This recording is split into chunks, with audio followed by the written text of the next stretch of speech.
Мен қатты 3 баламен квартира жүрген кезімде, қатты қиналып жүрген кезде бір әкеммен жасты кісі маған сөз салады ғой.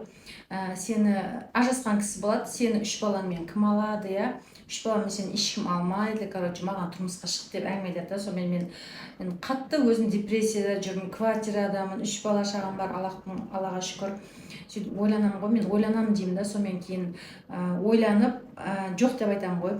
Қазір сол кезде ойланып жоқ дегеніме де қуанамын.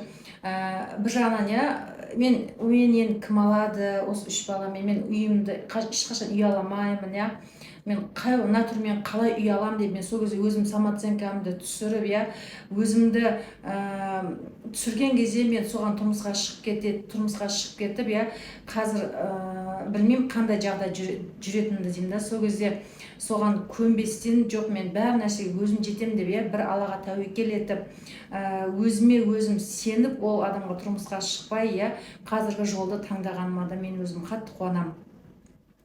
Қыздар кез келген нәрсе өтеді. Мен айттым ғой, жаңағыдай тиран күйеуден де, енеден де өттім. 3 балашамен үйге қайтып келіп, үйде де талай нәрсені көрдім. Баламен қайтып келген кезде үйде ешкімге жақпайсың, әкең жақтырмайды, бауырларың жақтырмайды, бауырларың сен балдарыңды түртеді, оған сен өзің жүрегің ауырып жүреді, балдарың үшін тағы жүрегің ауырады да.